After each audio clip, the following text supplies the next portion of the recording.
Wanita hari ini. Wanita hari ini bijak mengatur, mengurus mata wantanya. Usahawati, ibu istri, permaisuri. Wanita hari ini di zaman modern masih kekalkan adatnya. Dihormati, disayangi, disanjungi. Wanita hari ini.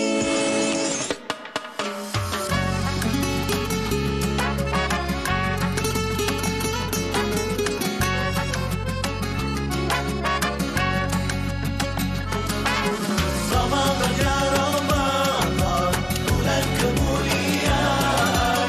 Ramadan ya Ramadan, bulan penuh keampunan. Ramadan ya Ramadan, bulan kemuliaan. Ramadan ya Ramadan, bulan penuh keampunan. Ditahan segala kemahuan, dipasung segala kejahatan, dikurung segala keangkuhan, demi membesarkan kemuliaan Ramadan Mubarak. Dibaca Al-Quranul Karim, dibantu yang miskin dan yatim, dihubung tali silaturrahim, demi mendapatkan keberkatan Ramadan Mubarak. Ramadan ya Ramadan, bulan kemuliaan. Ramadan ya Ramadan, bulan penuh keampunan. Ramadan ya Ramadan, bulan kemuliaan. Ramadan ya Ramadan, bulan penuh keampunan. La'allakum tattaqun,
Ya, Ramadan daripada Saujana. Yana, pastinya ramai penonton-penonton kita pada hari ini rindukan kumpulan Saujana. Tapi jangan risau kerana kami akan bersama dengan mereka sekejap saja lagi. Baiklah, pada hari ini, 23 Mac 2023, hari ini 1 Ramadan 1444 Hijrah. Alhamdulillah, kita sekali lagi bertemu dengan Ramadan. Jadi diharapkan agar kita semua peroleh keberkatan daripada bulan ini. Amin, amin, amin, insya-Allah. Dan alhamdulillah yang seharusnya kita ucapkan terlebih dahulu sebab diberi kesempatan untuk bertemu semula dengan bulan yang penuh mulia ini, bulan Ramadan. Ramadan Karim, Ramadan Al-Mubarak kami ucapkan kepada anda semua, terutamanya kepada anda yang merupakan umat Islam di mana sahaja anda berada. Okey, kalau Syirah sendiri kan semalam sempat bertarawih tak? Semalam saya tak sempat bertarawih, tapi malam ni insya-Allah kita akan usahakan untuk kita sempat bertarawih. Amin, insya-Allah. Macam Yana pula semalam Yana bertarawih di rumah sahaja, tapi Yana rasa itulah indahnya beramal ibadat ni. Sekiranya kita tak boleh pergi ke masjid sebab kita dengan kondisi kita ada anak kecil dan sebagainya, boleh sahaja lakukannya di rumah, terutamanya untuk kaum hawa. Okey, dan kedepannya ni macam mana Syirah untuk berpuasa bulan ini, tahun ini, pertama sekali berpuasa sebagai seorang ibu? Berpuasa sebagai seorang ibu, dan juga hari ini bulan ini juga adalah tahun ketiga saya berpuasa sebagai seorang isteri. Saya tahun kedua. Tahun kedua, saya tahun ketiga. Baik, dan juga di bulan puasa ini juga, bulan Ramadan ini juga, kita ada sedikit titipan pesanan daripada yang Duli Yang Maha Mulia yang di-Pertuan Agong kita Al-Sultan Abdullah Riayatuddin Al-Mustafa Billah Shah dan juga Raja Permaisuri Agong Baginda menitahkan agar kita jangan membazir, terutamanya ketika kita membeli juadah berbuka puasa di bulan di bazar Ramadan. Maklumlah Yana, kita faham bahawa kita ni seharian menahan lapar dan juga dahaga. Betul. Jadi jangan lupa jangan sampai kita membazir. Betul tu, membazir tu saya kira antara perkara yang sering kali tiap-tiap kali bulan Ramadan kunjung tiba, membazir itu adalah antara yang sering kali kita beri nasihat, jangan membazir dan sebagainya. Dan semangat menyambut bulan Ramadan kali ini juga daripada semalam lagi dah nampak di seluruh negara sebenarnya. Kemeriahannya di setiap masjid ni, kalau kita lihat ni ribuan umat Islam mula menunaikan solat sunat tarawih, dan kita harapkan Syifa dari segi saya kena pakai name tag Syirah. Okey, dan kita harapkan Syirah semangat ini dapat diteruskan bukan sahaja di awal Ramadan kali ini, tetapi di pertengahan, di penghujungnya, kita semua masih lagi berkobar-kobar dan bersemangat untuk menunaikan tarawih dan menyempurnakan amalan ibadat kita dalam bulan Ramadan ini. Betul tu Yana, dan juga kepada ibu bapa yang mungkin ada anak kecil, mungkin inilah masanya untuk kita ajar mereka, untuk kita latih mereka, untuk kita berpuasa dan juga untuk kita menunaikan solat sunat tarawih. Betul. Tapi kan Syirah, kalau bercakap pasal mula berpuasa ni kan, macam saya dulu, okey, ada satu lagu. Puasa yang yuk pagi-pagi buka periuk. Saya tahu lagu tu, saya pernah juga. Okey, mungkin ini antara gelagat apabila tibanya bulan Ramadan, yang ada ibu bapa ni sering kali ingatkan anak jangan puasa yang yuk Untuk itu jom kita saksikan rangkuman video TikTok yang tak jadi kami kongsikan. Okey, sekejap lagi akan kami kongsikan bersama dengan anda. Okey, kita nak ke mana selepas ini? Kita harapkan kita nak ke topik kita lah sebenarnya. Seperti yang Yana katakan tadi, awak jangan gelak.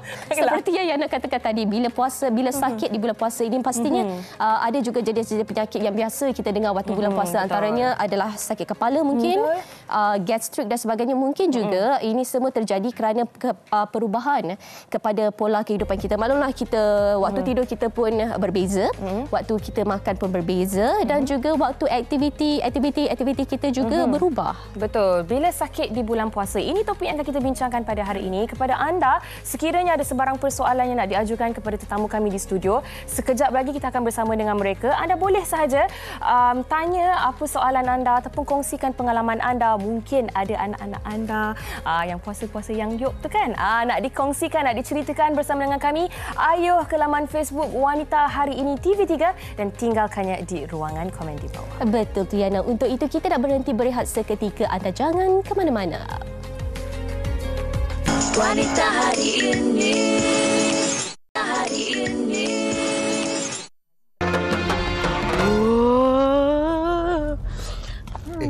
Yang. You ni tunggulah balik rumah mau makan. Apa ni? Abang ni dah kenapa? Relax lah bang, relax. Macam budak-budak lah. Lapar ni bang. Apanya, Yang? Kalau kena tangkap, kena saman macam mana? Dia main-main tau. Mana kena saman, tak ada makna lah kena saman. Ni makan dalam kereta bukan dalam kedai ke, bukan dalam rumah orang ke, bukan dekat luar. Sedap mulut you bercakap. Kok ia pun you hormat ni. Yang berpuasa ni, orang yang berpuasa ni. Abang tahu kan, saya ni tengah pregnant, baby lapar, tak puasa kan sekarang. So tak apalah makan, kata nak jadi bapa yang baik, penyayang. So kena sayang dulu mami lah, kan? Lah Yang, I nak bagi tahu you daripada mula puasa sampai sekarang you tak pernah pun nak cuba puasa. Boleh je Yang, doktor cakap tak mudarat baby dalam kandungan tu kalau you puasa. You tahu tak, I dah pernah try puasa tahu. Tapi tak boleh. Yang ada, I malah muntah-muntah. Lepas tu, I masuk angin. Lepas tu, tak boleh yang. I tak boleh puasa. Kalau misalnya nanti baby ni kurang hasil macam mana? You nak bertanggungjawab? Tak kan? Itulah. Kalau misalnya I guarantee kalau you pun pregnant, I rasa you pun pasti tak akan puasa juga. Suami-suami tengah menonton ni mungkin ada yang tepuk dahi, isteri-isteri mungkin ada yang tersengih sedikit sebab macam boleh relate juga dengan situasi dalam drama Kias Ramadan tadi tu kan. Sebab macam saya, pengalaman saya sedikitlah waktu saya mengandung dulu. Seminggu pertama tu jalan betul. Masuk minggu kedua tu kena appendix. Operate apa semua dah seminggu. Selepas tu tidak juga boleh berpuasa sebab mungkin dah lain sedikit perasaan dan juga pembawaan budak tu sendiri. Kadang-kadang mungkin rasa macam mengada-ngada, tetapi ada orang kata scientific reason ataupun sebab-sebab di sebaliknya. Betul tu Yana. Bila sakit ketika berpuasa, itu yang kita nak bincangkan hari ini bersama dengan 3 panel kita pada hari ini. Kita bawakan di sebelah Yana, cantik jelita orangnya, iaitu Dr. Anhar binti Kamarudin, pakar perubatan kecemasan, pensyarah perubatan Fakulti Perubatan Universiti Malaya. Assalamualaikum. Waalaikumsalam. Salam sejahtera. Okey, baik. Dan di tengah pula adalah Dr. Khairul Izwan Bahrin. Kita kenal vokalis kumpulan Saujana. Hai sekali lagi. Hai, Assalamualaikum. Selamat berpuasa semua. Selamat berpuasa. Dan kita juga bersama dengan seorang lagi ahli kumpulan Saujana, iaitu Sufian Amrin. Apa khabar? Baik, Alhamdulillah. Seronoklah dengar nyanyi tadi. Mengimbau kenangan. Okey, baik. Untuk hari ini kita nak bercakap tentang topik bila sakit di bulan puasa. Okey, mungkin rata-rata dalam kalangan penonton ada pelbagai soalan juga yang nak diajukan kepada tetamu kami. Ayuh kongsikannya bersama kami di Facebook Wanita Hari Ini TV3. Okey, Syira. Okey, kalau dapat kita buka perbincangan kita pada tengah hari ini. Kalau dapat saya ajukan soalan pertama lah kepada doktor dulu. Mesti dapat. Dapat. InsyaAllah. Baik doktor, kita dapat lihat banyak penyakit yang tiba-tiba muncul. Sakit perut. Tiba-tiba. Kadang-kadang ada yang tiba-tiba. Kadang-kadang memang sakit. Betul. Sakit perut, pening kepala dan sebagainya. Boleh kita tahu apa sebenarnya tindak balas tubuh ketika kita berpuasa ini? Okey, jadi kita perlu tahu pada dasarnya badan kita memerlukan tenaga. Jadi tenaga tu kita dapat daripada sumber seperti karbohidrat, protein dan juga lemak yang kita ambil lah.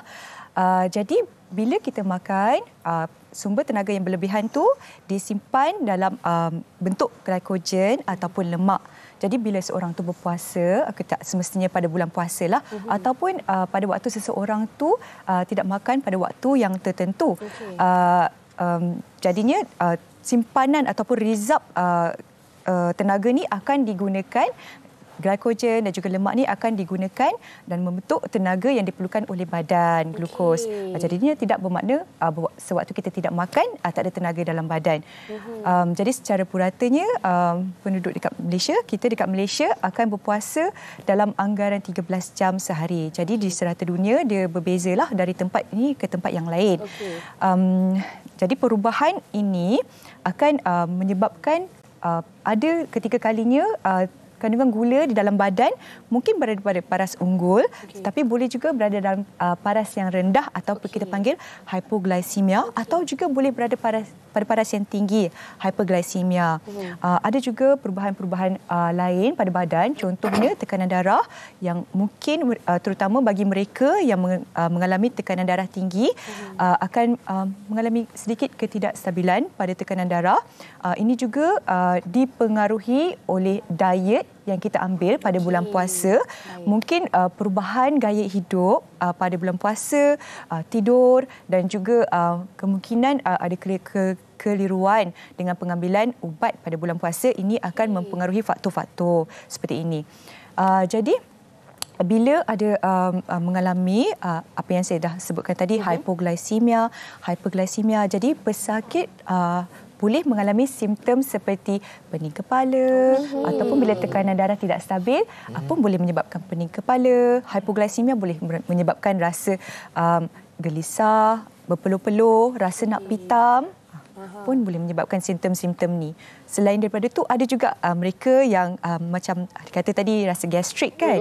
Gastrik, GERD atau kita panggil gastroesophageal reflux disease, juga antara yang biasa kita dengar pada bulan puasa. Jadi saya terangkan sikit mengenai gastrik ni lah. Okey, sikit boleh doktor sebelum kita tanyakan soalan kepada Dr. Sufian dan juga bayang satu-satu yang tiba-tiba jadi gastrik ke? Tidak. Cuma tiba-tiba muncul nama-nama penyakit tadi. Kan? Doktor nak sambung sedikit tentang gastrik tadi? Gastrik atas nama dasarnya kita panggil gastrik lah, tapi medicalnya kita panggil gastritis. Itu pada keradangan pada dinding ataupun lining gastrik itulah. Jadi bila kita tidak makan, jadi protection pada dinding gastrik tu mungkin akan menipis kerana enzim dan juga asid yang berkumpul di dalam badan. Tetapi ini semua dapat dielakkan. Katakan kita berbuka tepat pada masanya, kita bersahur dan tidak ponteng sahur. Itu semua kita nak tanya kejap lagi. Itu kita nak tanya kejap lagi, tapi boleh. Aduh, tiba-tiba Selamatkan dia. Okey, mungkin Dr. Khairul dan juga Cik Sufian nak kongsikan dengan kita juga. Pernah ataupun tidak berlaku situasi kan Syira yang macam yang yang tiba-tiba masuk je 1 Ramadan. Tiba-tiba berlakon tu belum lagi akan difikirkan mungkin bila perlu. Tapi doktor sendiri macam mana? Kalau saya sendiri, sebab saya masih single, belum ada anak-anak, so hal-hal anak semua saya tak berapa arif lah. Tetapi kalau saya sendiri lebih kepada penjagaan diri. Macam contoh hari ni bibir saya dah start kering, tekak dah start rasa menjerit, macam tu.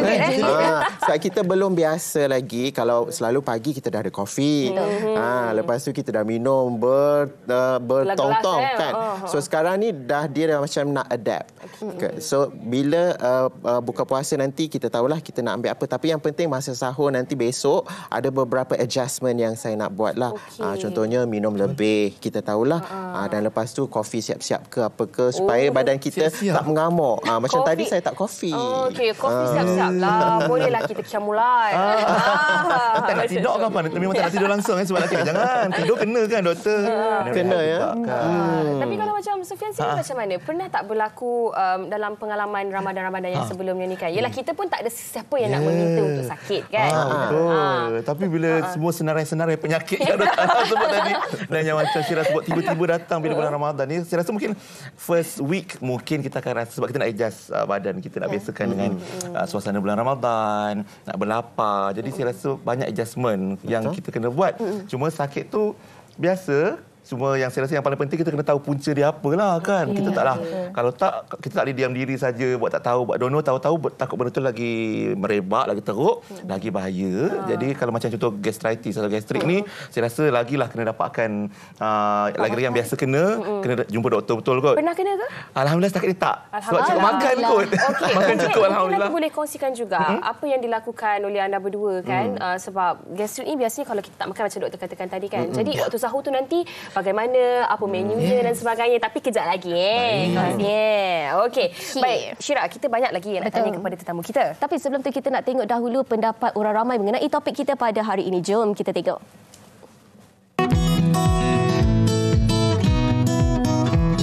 Okey, selalunya musim-musim ni terbit-terbitlah penyakit-penyakit seperti cak angin dalam perut lah, indigestion, pening dan sebagainya. So usually commonly yang saya selalu encounter adalah sakit perut lah, angin sebab tak makan apa semua tu. Gastrik, migraine. Gastrik sebab kadang-kadang kita tak sahur, so perut masuk angin. Tengah-tengah puasa tengah hari dah sakit perut, dah macam rasa macam nak muntah, loya. Perut dah masuk angin, lama-lama pun pening kepala kan. So memang saya rasa paling utama is sahur lah. Jangan miss sahur. Biasanya je gastrik, pening-pening. Banyakkan berehat lah. Jangan terlalu kena panas. Rasa migraine teruk sangat sebab dengan cuaca panas, tak cukup air, tak makan. Selalunya kalau kena migraine time puasa, saya akan mandi dan tidur kalau boleh, tapi 2-3 jam lah, takut kita batal puasa. Bagi saya, penyakit yang saya selalu hadapi masa bulan puasa adalah penyakit asma. Tapi kita sebagai pesakit asma ni, kita dibolehkan untuk memakai inhaler agar kita tak mudaratkan diri dan kita boleh terus berpuasa. My personal punya penyakit, saya rasa bulan puasa susah dan yang besar. Mungkin sebab hari daytime tu I kurang air. So kita kena top up minum air yang secukupnya. Jangan minum berais sangat bila buka puasa tu. So kalau boleh kena kurangkan ais. And masa sahur tu pun kena minum air yang mencukupi. Ramai yang bagi tips juga tentang bagaimana untuk mengelakkan terkena kes-kes ataupun penyakit-penyakit ketika bulan puasa. Sebab ialah kita kalau boleh tu nak beribadat tu beribadat sebaiknya. Tak naklah diganggu dengan kes-kes ataupun pesakit-pesakit ni. Okey, baik. Seterusnya saya nak baca salah satu soalan dan juga komen oleh rakan kita di Facebook yang saya rasa sangat-sangat bagus soalan ni oleh Aina AZ Rahman. Okey, dia kata, Assalamualaikum Syira dan Uyaina. Waalaikumsalam warahmatullahi wabarakatuh. Saya baru lepas operate appendix minggu lepas dan masih under medication. Ubat pula hampir habis. Adakah puasa saya akan terganggu sekiranya saya berpuasa nanti? Mohon pencerahan. Terima kasih. Salam Ramadan buat semua. Macam mana, doktor? Kalau dari segi appendix baru sahaja selesai operate, kemudian masuk bulan Ramadan, adakah akan mengganggu puasanya? Ini bergantung kepada individu. Okay. Jadi seperti sahabat kita tadilah yang tanya dekat Aina dekat Facebook tadi. Dia kata dia ada makan ubat lepas operation appendix. Jadi saya jangkakan kemungkinan ubat tu adalah seperti ubat tahan sakit lah yang kebiasaannya akan dapat post operation. Jika dia rasa dia mampu untuk berpuasa dan dari segi fizikal dan boleh meneruskan puasa itu, jadi bolehlah dia berpuasa. Tetapi jika keadaan tu dia rasa seperti memudaratkan diri, dia juga harus pantau simptom-simptom, contohnya pening kepala ataupun rasa nak pitam sehingga boleh memudaratkan kesihatan. Jadi dengan itu mungkin akan lebih memudaratkanlah diri dia kalau meneruskan puasa. Dan soalan ni sama macam yang saya kongsikan tadi. Waktu saya mengandung tahun lepas, masuk minggu kedua puasa tu baru saya kena appendix tu. Dan doktor sendiri cakap lepas operate biasanya 2 ke 3 hari dah akan okey kan. Tetapi saya pula dalam kes tu berlaku keradangan di dinding rahim sebab saya tengah mengandung waktu tu. Jadi memang macam doktor kata memudaratkan saya jugalah. Sebab tu tak boleh berpuasa. Tapi saya rasa macam yang doktor katakan tadi, lebih baik kalau kita consult juga dengan kita punya doktor peribadi kan, apa yang terbaik untuk diri kita. Jadi Aina, pastikan anda mendapat nasihat daripada doktor peribadi anda juga. Okey, baik, itu dari segi appendix dan sebagainya lah. Baik, kita Yana perasan tak kalau kita berpuasa ni kita akan perasan ada satu bau mulut. Okey tak? Okey ke tidak? Ini adalah bau kasturi. Bau kasturi mana bau macam tu? So kita nak tanya sikitlah kepada Khairul dan juga Sufian, pernah tak ada pengalaman bau mulut ni dan macam mana kita menghadapi bau mulut ni waktu bulan puasa? Siapa yang paling kuat baunya? Soalan ni nombor ya Allah. Betul. Macam Syirah sebutlah, dari sudut keberkatan, ganjaran puasa itu memang digambarkan bau mulut orang yang berpuasa ni macam bau kasturi. Bau yang wangi. Tapi janganlah kita sengaja je. Kasturi. Tak ada bau lah. Alhamdulillah. Saya betul gigi cukup lah tu. Tapi kat situ nak kata mungkin dari sudut keberkatan tu ada di situ, insya-Allah. Yakinlah kan. Cuma janganlah kita cari pasal dengan orang. Dan cuma bila sebab kita kurang minum air, doktor, mungkin kat situ menyebabkan mulut kita agak sedikit kering dan juga bau tu mungkin akan keluar. Cuma kat situ juga hikmah berpuasa ni kurangkan bercakap. Kita tak apa sebab ini program memang bercakap kan. Kurangkan bercakap, tak banyak membawang, tak banyak mengumpat. Jadi kuranglah bau-bau mulut tu bertebaran. Jadi itu satu. Dan nanti dari sudut keperluan kita pada air pun sangat penting juga rasanya. Walaupun kita berpuasa di siang hari, air kena cukup 8 gelas. Betul kan? Betul kan? Betul. Ini Dr. Khairul dulu boleh. Dari segi kita sepanjang hari kita dah tak boleh minum.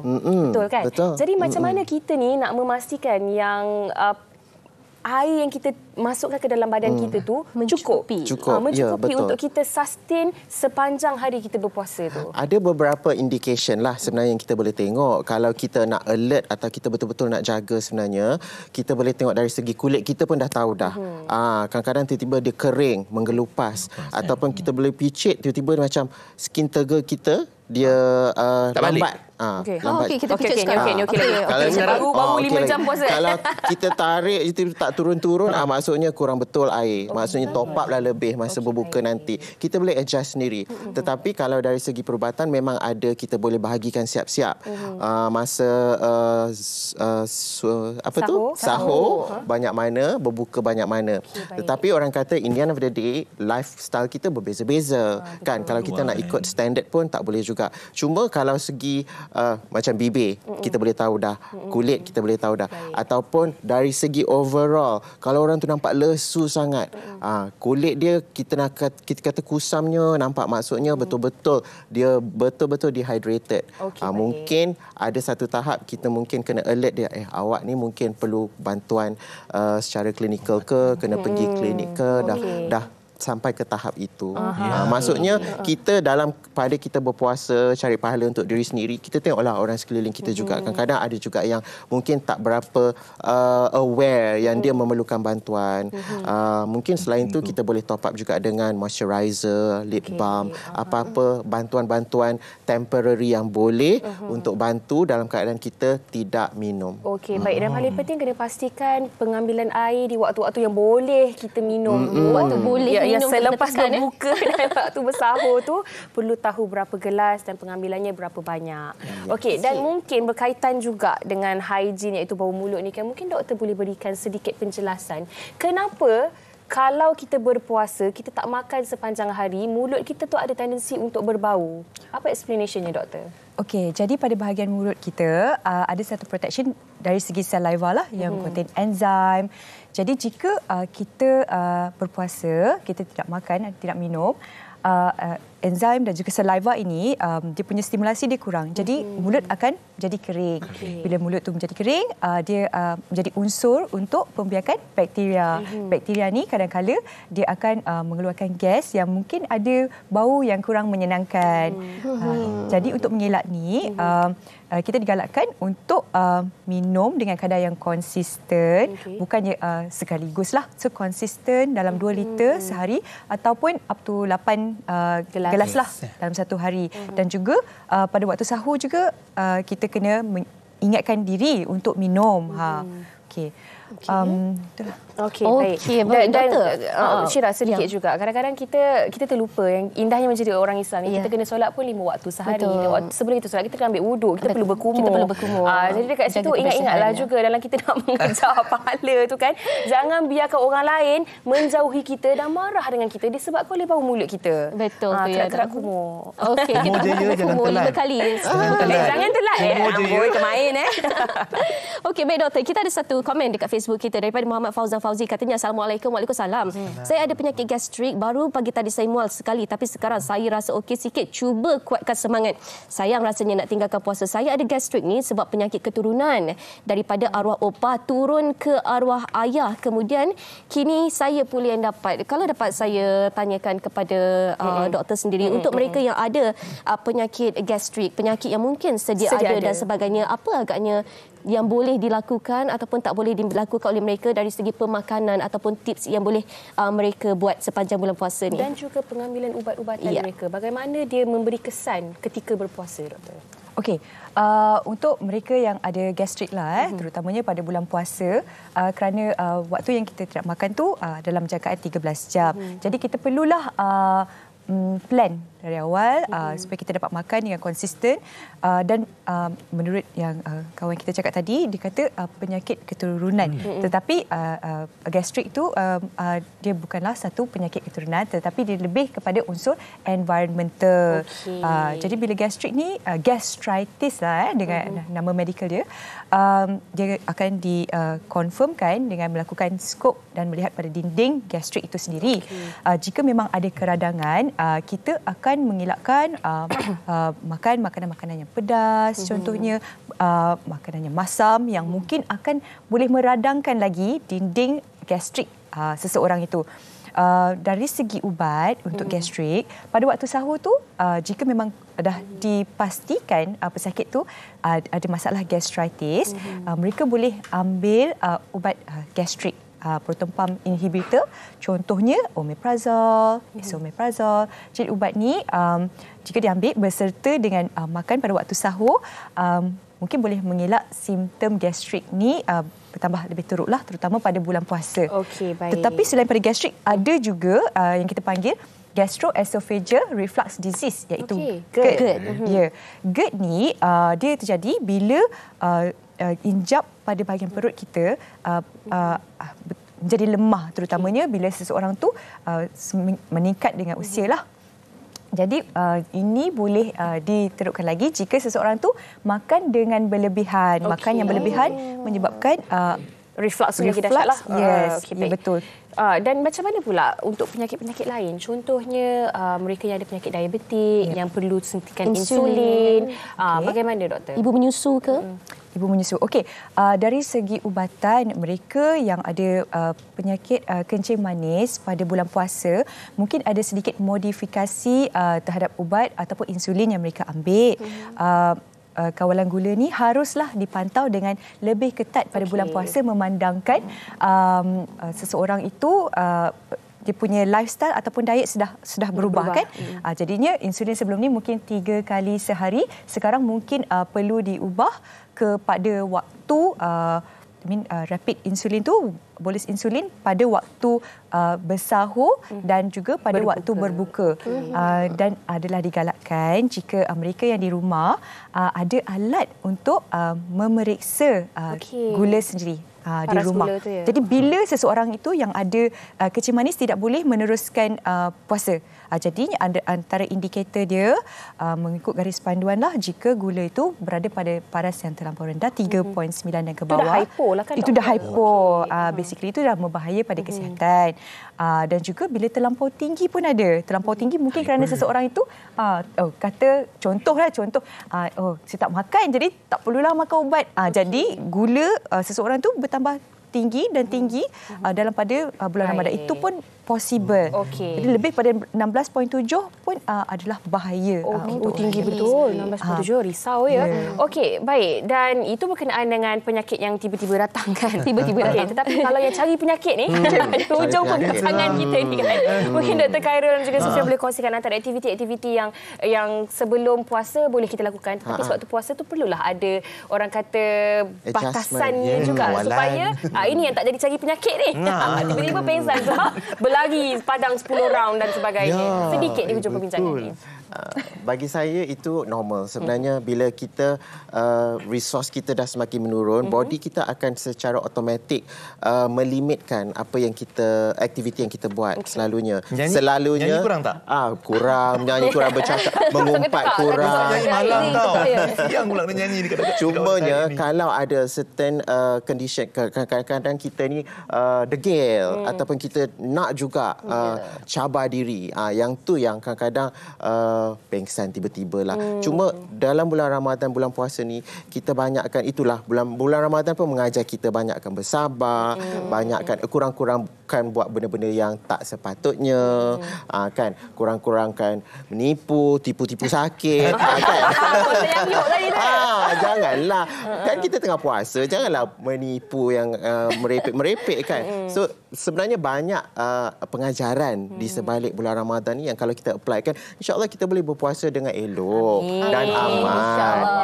Tak adalah dengar orang guna istilah puasa yang yak ye semua.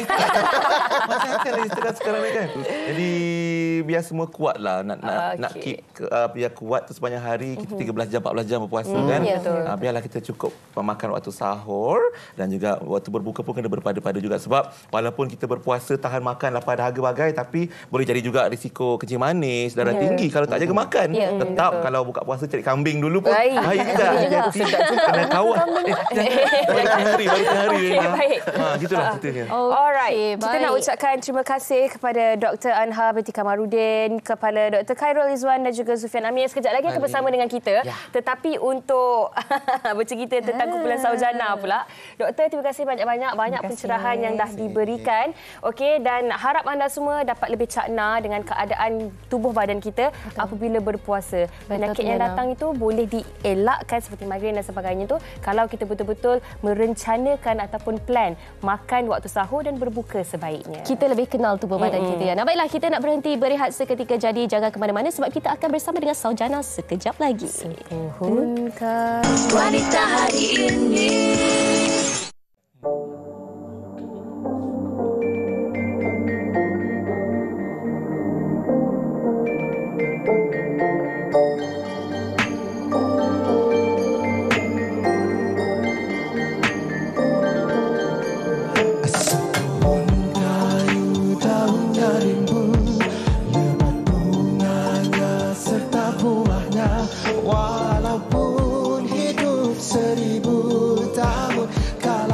Sembahyang apa gunanya walaupun hidup 1000 tahun kalau tak sembahyang apa gunanya. Kami bekerja sehari-hari untuk belanja rumah sendiri walaupun hidup 1000 tahun kalau tak sembahyang apa gunanya.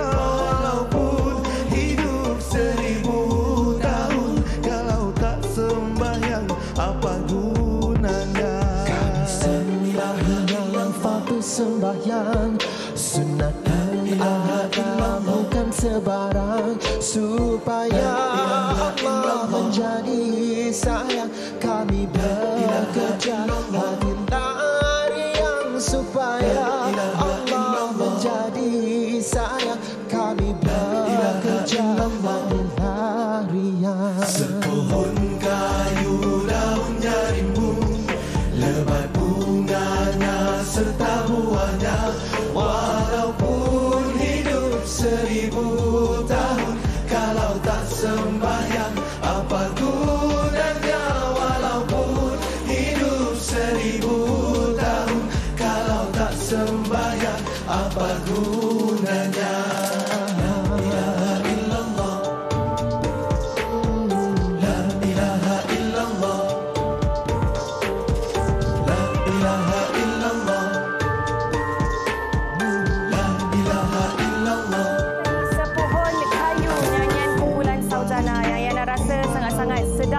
Dan lagu ini sedar tak sedar dah 25 tahun dah pun.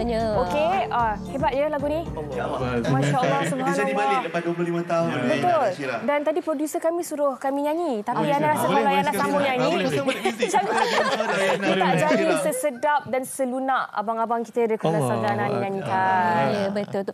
Kalau dapat ceritakan sikit, lagu ini masih lagi menjadi siulan bukan saja mereka di generasi kami tapi juga generasi kami macam kami tetapi juga mereka yang masih kanak-kanak, masih muda dan sebagainya. Apa perasaan selepas 25 tahun lagu ini masih lagi segar kata orang? Terharu terhadap generasi kamu. Terima kasih sebab sambutan alhamdulillah masih lagi baik. Tambah-tambah lagi bila Saujana rakam lagu Sepohon Kayu 25 tahun ni sempena ulang tahun ke-25 Saujana dan kita ada macam-macam aktiviti termasuk konsert Saujana 25 baru-baru ni yang baru berlalu. So kita pun sebenarnya ada satu lagi single baru yang kita rakam. InsyaAllah kan. Bukan baru, lagu Keluarga Bahagia. Okey. Saya suka lagu tu. Terus okey. Jangan. Saya tahu lagu tu tapi nanti tak jadi bunyi yang sama. Ada penampilan istimewa.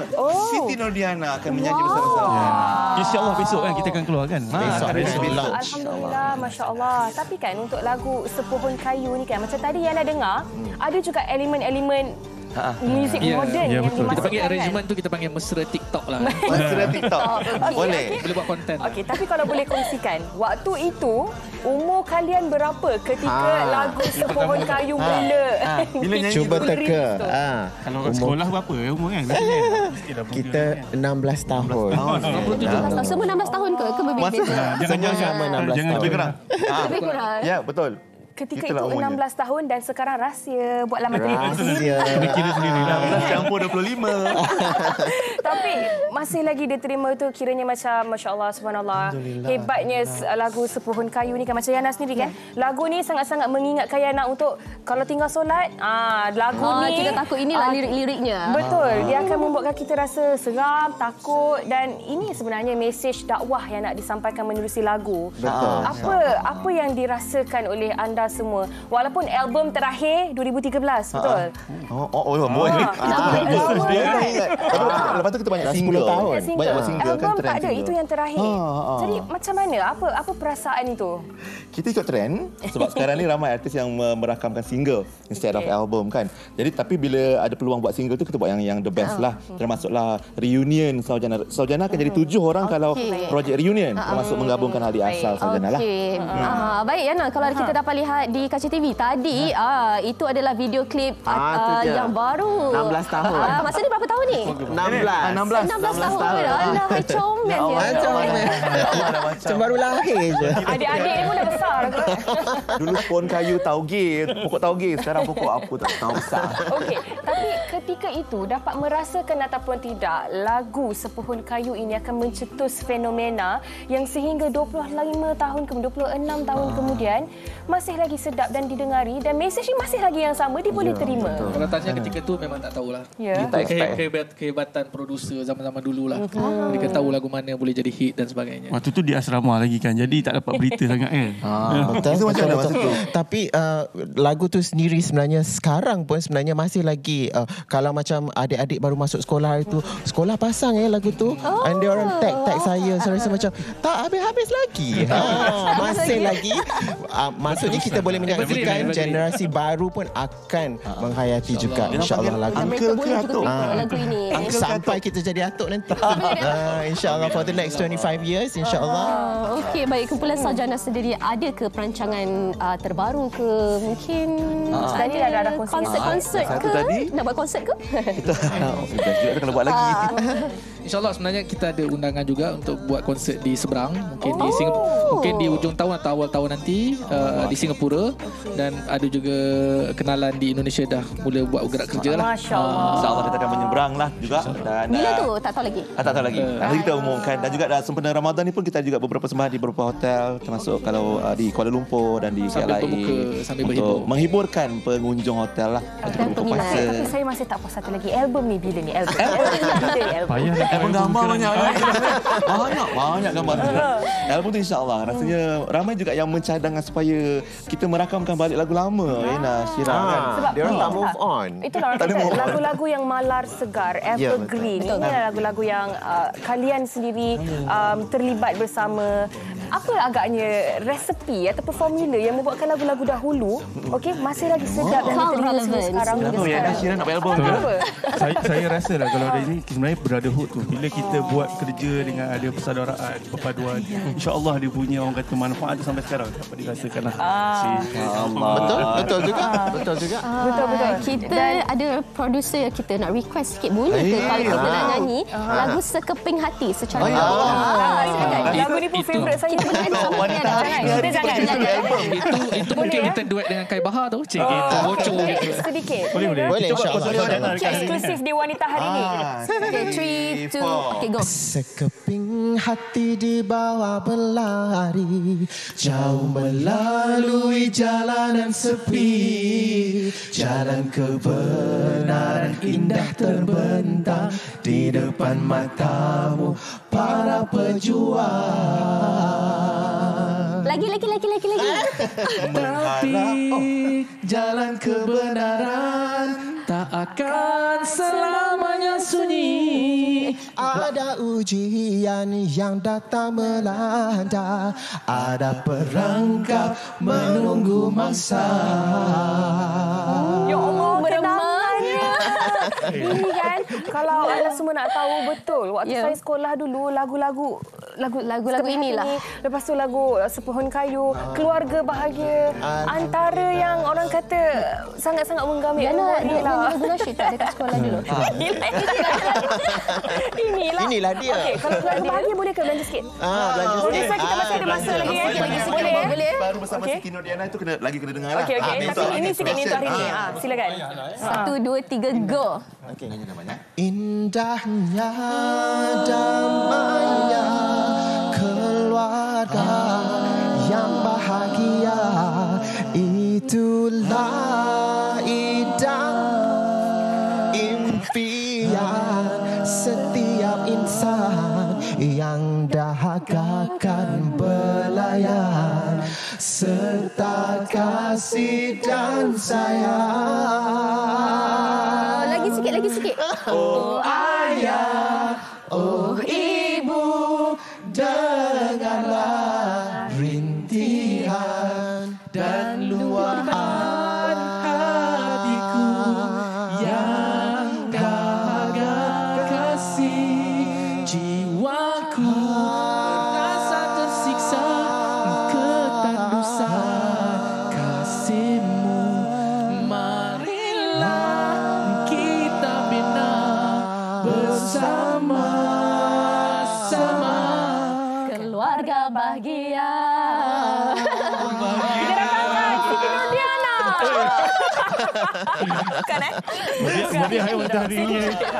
Masya Allah. Terima kasih kepada abang-abang dari kumpulan Saujana. Terima kasih banyak-banyak sebab sangat-sangat sporting, boleh nyanyikan lagu-lagu mengingatkan kita semua antara lagu-lagu popular oleh kumpulan Saujana. Alhamdulillah. Kami doakan semua sentiasa berjaya insya-Allah di luar. Sedikit, kita masa sedikit je. Okey, pesanan untuk peminat seorang je yang mungkin boleh sampaikan pesanan. Kami Saujana mengucapkan terima kasih pada wanita hari ini dan juga selamat berpuasa kepada semua umat Islam, khususnya semoga Allah Taala berkati hidup kita. Allah makbulkan doa-doa kita, dimakbulkan insya-Allah dan juga terima ibadah puasa kita dan ibadah-ibadah kita. Jangan lupa follow Saujana Official. Ya, di media sosial. Terima kasih wanita hari ini. Okey, kalau nak berdua dengan saya nanti PM tepi lah. Boleh. Surau. Jangan. InsyaAllah. Okey, baik. Terima kasih sekali lagi kepada kumpulan Saujana dan kepada anda, jangan ke mana-mana. Kita nak berhenti berehat seketika. Terima kasih banyak. Wanita hari ini. Wanita hari ini. Oh ayah, oh ibu, dengarlah rintihan dan luahan. Makin lama makin slow. Baiklah. Terbawa-bawa lagu kumpulan Saujana tadi. Masya Allah, sedap betul abang-abang kita nyanyikan tadi. Ya. Nah, kita nak ucapkan terima kasih kepada semua penonton yang bersama dengan kami selama 1 jam ini dan juga terima kasih kepada anda semua yang sudi untuk komen kami di Facebook. Dan jangan lupa TV9 membawakan perlawanan Persahabatan Malaysia menentang 2 pasukan iaitu Turkmenistan dan juga Hong Kong yang berlangsung dari Stadium Sultan Ibrahim Johor Bahru. Saksikan pertembungan Malaysia menentang Turkmenistan secara langsung pada hari Khamis iaitu hari ini 23 Mac 2023 jam 9.30 malam di TV9 juga di saluran Astro 149. Awak suka tengok bola ke? Saya kurang lah, Yana suka. Saya kalau World Cup je saya tengok. Okey, baik. Kami nak ucapkan terima kasih sekali lagi kepada anda dan maaf sebab tak dapat nak baca setiap daripada komen yang anda hantarkan. Tetapi semoga bermanfaat kepada anda semua apa sahaja yang kita kongsikan pada hari ini. Segala penyakit itu kalau boleh kita elakkan, kita cuba elakkan. Jaga diri kita baik-baiklah, senang cerita. Baiklah, wanita hari ini akan kembali bersiaran esok hari Jumaat, hikayat perkahwinan dengan topiknya Ramadan pertamaku. Bersama dengan rakan-rakan kita yang lain. Jangan lupa tahu untuk tengok ni esok. Seronok. Kalau saya Ramadan pertama, saya tak ingat, tapi tu kecil-kecil lah. Tapi masih lagi puasa yang Okey, baik. Apa-apa pun, sekali lagi Ramadan Karim kepada anda semua. Semoga mendapat 1001 keberkatan dalam bulan yang mulia ini. Okey, kita pun nak berundur sekarang. Terima kasih banyak-banyak. Sampai berjumpa lagi. Assalamualaikum. Bye. Jaga diri. Mengurus mata wataknya, ushawati, ibu istri permaisuri. Dia ushawati aliran masa kini, dia penyambung warisan Sri Kandi. Dia lemah lembut, baik budi pekerti, tapi cekal hati. Dia tabah berani pendidik puteri dalam hal jati diri. Dia permaisuri kepada si suami, kepada anaknya. Dia ratu di hati, tunggak keluarga. Kalau bukan dia, siapa lagi? Wanita hari ini bijak mengatur, mengurus mata wataknya, ushawati, ibu istri permaisuri. Wanita hari ini di zaman modern masih kekalkan adatnya, dihormati, disayangi, disanjungi.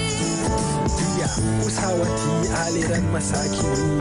Dia penyambung warisan Sri Kandi. Dia lemah lembut, baik budi pekerti, tapi cekal hati. Dia tabah berani pendidik puteri dalam hal jati diri. Dia permaisuri kepada si suami, kepada anaknya. Dia ratu di hati, tunggak keluarga. Kalau bukan dia, siapa lagi? Wanita hari ini bijak mengatur, mengurus